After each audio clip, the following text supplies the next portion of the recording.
Blessed are the meek, for they shall inherit the land. In the name of the Father, and of the Son, and of the Holy Ghost. The popular biography of St. Francis de Sales bears the title, The Gentleman Saint. This is not simply a social designation, even if it is true that as a young man, Francis obediently followed his father's will in acquiring all the polish required of a young fencing and elocution. When we call Francis de Sales a gentleman saint, however, we are speaking of his character more than we are speaking of his class or breeding, for no one ever got to heaven simply by being noble, just as no one ever got to heaven simply by being poor. A nobleman may be a brute, for no one would class Nero or Henry VIII as gentlemen, and a pauper may learn to become a gentleman. Francis de Sales was a saint for reasons I will explain, but he was a gentleman because he was a perfect embodiment of that character which Newman described and said, "It is almost a definition of a gentleman to say he is one who never inflicts pain." It takes one to know one is an expression sometimes cruelly used by those who are not quite gentlemen, but applied to a Christian gentleman like Francis de Sales or Cardinal Newman, it means that they know what they are talking about. Cardinal Newman elaborates on his famous definition of a gentleman in words that could apply to the letter of St. Francis de Sales, which I shall read to you now. The great Cardinal writes, "His great concern being to make everyone at their ease and at home, he has his eyes on all his company. He is tender towards the bashful, gentle towards the distant, and merciful towards the absurd. He can recollect to whom he is speaking. He guards against unseasonable allusions or topics which may irritate. He is seldom prominent in conversation and never wearisome. He makes light of favors while he does them, and seems to be receiving when he is conferring. He never speaks of himself except when compelled, never defends himself by a mere retort. He has no ears for slander or gossip, is scrupulous in imputing motives to those who interfere with him, and interprets everything for the best." That is what the collect of today's feast sums up in biblical terms when it says, "O God, who for the salvation of souls didst cause thy blessed confessor and bishop, Francis, to become all things to all men."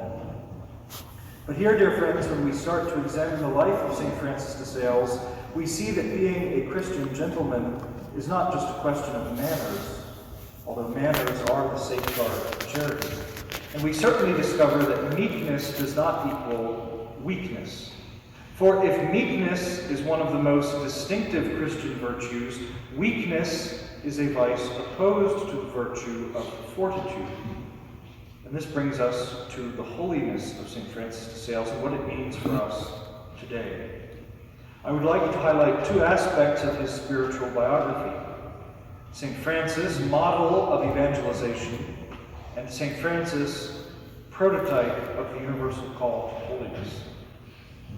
In our own day, we often hear about the necessity for what is called a new evangelization. Like all slogans, this expression has its usefulness and its limits. It would be a betrayal of our mission as Catholics if we were to give evangelization today an entirely new meaning and to make it merely a vague attempt to spread cooperation, well-being, and brotherhood. That is not why St. Francis de Sales risked his life, traversing the wilderness, the treacherous wilderness of the mountains between France and Switzerland, in order to convert 80,000 Protestants back to the true faith. Evangelization concretely means helping lapsed or practicing Catholics to return to the sacraments and helping non-Catholics to become Catholics. It is that simple. No need to twist your mind in knots trying to come up with a new definition. Authentic Catholic evangelism is inspired by this profound conviction. No one goes to God except through Christ, and no one goes to Christ except through the church he founded. As Pope Pius XI said 95 years ago, the union of Christians can only be promoted by promoting the return to the one true Church of Christ of those who are separated from it, for in the past they have unhappily left it. That is the type of evangelism St. Francis de Sales practiced, and it is the only kind Catholics may ever practice. This true evangelism, St. Francis purchased at the cost of great personal hardship. A young man of 26, just after his ordination, although a more lucrative position was waiting for him, he volunteered for the treacherous mission of re-evangelizing a land that had fallen victim to Calvinism. Nearly killed by frost, by wolves, and by the heretics themselves, young Francis persevered in his mission. When the Protestants would not come to hear his sermons, he began to spend his nights writing tracts defending the Catholic faith, printing them on a little press he had bought, and then he would then slip these tracts under the cottage doors. This is why he is the patron saint of Catholic publishers. Even if only 2 or 3 people would come to hear him, he prepared his sermons with the same care as if he were preaching at a royal court, something he also was called upon to do from time to time. With time, his kindness and his persuasion won almost all these many thousands of heretics back to the church. Amidst all the difficulties of his mission, Francis never forgot that he was in it not to win arguments, but to win souls. To win arguments was something he could do very easily, but to win souls required a long work, patience, and perseverance, and heroic charity. Blessed are the meek, for they shall possess the land. For St. Francis de Sales, that land he came to possess was the Chablais, that mountainous territory which was the theater of his missionary activity, and his meekness won it back to Christ, his church.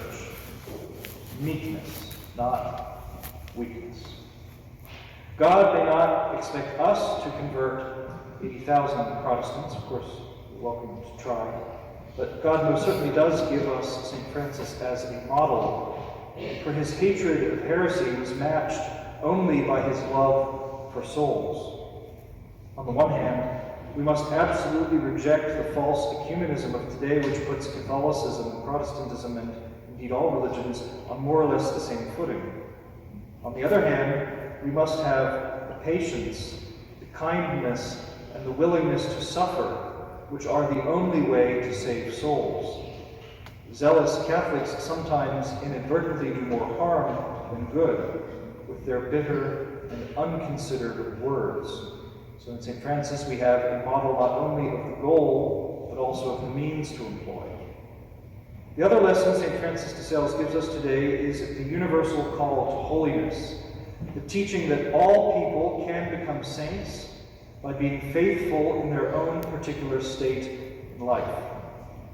Writing on the 300th anniversary of our saint's death, 100 years ago, this is how Pope Pius XI summed up his contribution.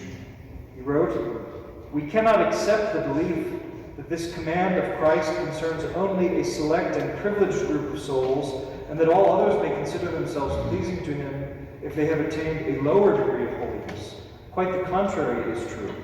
The law of holiness embraces all men and admits of no exception." That is the teaching of the Church, that we are all called to become saints, and that if God is asking it of us, that we can all become saints. St. Francis de Sales spent his whole life trying to convince men and women in the world that this divine vocation is for them.